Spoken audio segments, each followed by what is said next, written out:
SSS pensioners, it's me Angel. Welcome sa aking YouTube channel. Sabi ng viewer natin, Ma'am, good PM, totoo po ba ang balita sa ibang vlogger na sa March 2026 i-release ang 13th month na dapat December?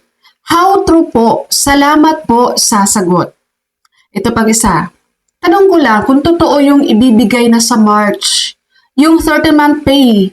Please reply. I'm senior na po. Grabe no, February pa lang ngayon, pero ang dami nang gumagawa ng fake news tungkol sa 13th month pension ng ating mga SSS pensioners.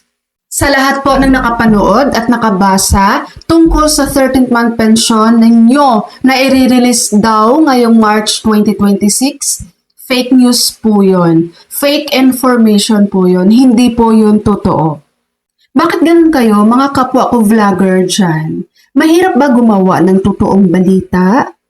Mahirap bang mag-share ng totoong information, ng tamang information para sa ating mga senior citizens? Nung nabasa ko po ito, chinek ko talaga agad kung saan nyo ito napanood. And ayan, meron ngang gumagawa ng mga ganitong maling information. Ito, si Pension TV. Ayan, basahin niyo yung mga title nila guys. Sobrang hindi po yan totoo, no? Ay nako.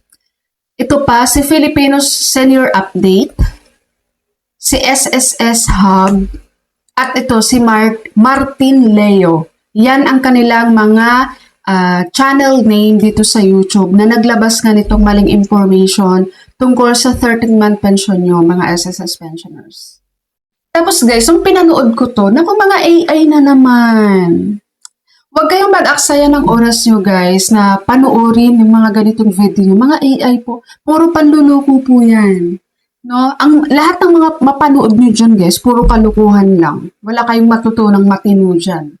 Kawawa lang din tong SSS, no? Kasi may ibang mga SSS pensioners dito na naniniwala. Tapos, ang sinisisi si SSS. Bakit ganito, SSS? Sabi niyo, may ganito, may ganon, may ganyan. Pero kung tutuusin, wala namang naging announcement nung si SSS. Sadyang napanood nyo lang sa mga fake news, sa mga fake information, tapos naniniwala kayo.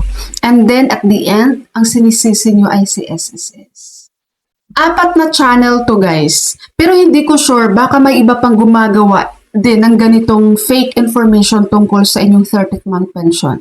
Basta ito lang yung masasabi ko, walang ganyang announcement sa SSS at wala pong pagbabagong mangyayari sa release ng inyong 13th month pension. December pa din yan. So ito yung update ha, ito yung update na nakanote sa akin lahat ng nagpapalabas ng fake information tungkol sa SSS at sa ayuda ng mga senior citizens. Hindi ko na po yan isa-isahin basahin guys. Pwede nyo yan i-screenshot, basahin nyo para pag may mapanood kayo at nakita nyo ang pangalan ng channel na nasa list ko, alam nyo na. Alam nyo na ang fake information yung sinasabi ng mga yan. Okay? And doon po sa mga nag-comment na nag-call ng attention ko regarding dito sa kumakalat na ganitong information, thank you po sa inyong dalawa mga ma'am and sir. Kasi at least, di ba, nagagawa natin, na-check agad natin, totoo bang may ganito? Tapos nung chinek ko, hindi naman pala totoo. Fake news pala yung napapanood yun. Para at least, na aabisuhan, nabibigyan natin ng abiso ang ating ibang mga senior citizens dito. Kasi ang daming mga senior citizens na nanonood dito guys. Kaya dapat maging maingat tayo doon sa pag-share ng mga information. Okay, doon po sa dalawang viewer ko, maraming salamat po sa inyo sa pag-call ng attention ko dito. Okay, malinaw po sa ating mga senior citizens dyan, sa mga SSS pensioners, wala pong pagbabagong mangyayari sa release ng inyong 13th month pension tuwing December pa din po yan. Wala pong mangyayari niyan ngayong March, guys. Ha? Baka may mag-aantay na naman dito mga senior natin sa March. Nako. So, wag kayong maniwala doon. Okay? So, bago ko po i-end ang video na ito, ang products na ito guys ay ilalagay ko sa link ng aking video. Nasa title po. Ito po yung whitening lotion natin na RDL Papaya plus Vitamin E at ang ating Alada Whitening Soap made in Thailand. So ito very well known talaga siya guys as whitening. So magandang combo siya. At gusto ko na rin i-share sa inyo to guys. Meron ako na biling bagong lipstick na gamit ko ngayon at napakaganda niya talaga.